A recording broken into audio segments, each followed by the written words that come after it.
சட்டமன்ற பொதுத் தேர்தல் வாக்குப்பதிவு நிறைவு. வாக்குப்பதிவு இயந்திரங்களை பாதுகாப்பாக கட்டுப்பாட்டு அறைக்கு அனுப்பும் பணிகள் தீவிரம். கோயமுத்தூர் மாவட்டத்தில் உள்ள 10 சட்டமன்ற தொகுதிகளிலும் வாக்குப்பதிவு சுமூகமாக நடைபெற்று மாலை 6 மணிக்கு நிறைவு பெற்றது. வாக்குச்சாவடி மையங்களில் உள்ள மற்றும் இயந்திரங்களை பாதுகாப்பாக கட்டுப்பாட்டு அறைக்கு கொண்டு செல்லும் பணிகளை தேர்தல் பணியாளர்கள் மேற்கொண்டு வருகின்றனர். கோயமுத்தூர் மாவட்டத்தில் மொத்தம் 3540 வாக்குச்சாவடிகளில் வாக்குப்பதிவு இன்று நடைபெற்றது.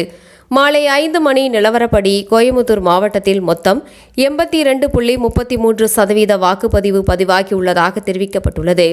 காலை 7 மணி முதல் மாவட்டத்தில் உள்ள அனைத்து வாக்குச்சாவடி மையங்களிலும் வாக்குப்பதிவு விறுவிறுப்பாக நடைபெற்றது.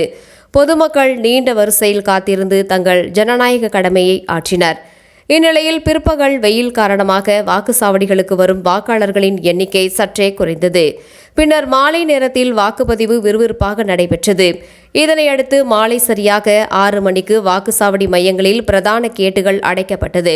இதனைத் தொடர்ந்து வாக்குப்பதிவான இயந்திரங்கள், வாக்குச்சாவடி மையங்களில் தேர்தலுக்காக பயன்படுத்தப்பட்ட பொருட்கள் மற்றும் படிவங்களை வாக்குச்சாவடி முகவர்களின் முன்னிலையில் தேர்தல் அலுவலர்கள் சரிபார்த்து பெட்டியில் வைத்தனர். பின்னர் வாக்குச்சாவடி மைய அதிகாரியின் முன்னிலையில் ஆவணங்கள் சரிபார்க்கப்பட்டு வாக்குப்பதிவு இயந்திரங்கள் சீல் வைக்கப்பட்டு மாவட்டத்தில் உள்ள கட்டுப்பாட்டு அறைக்கு கொண்டு செல்லும் பணிகள் மேற்கொள்ளப்பட்டு வருகின்றது.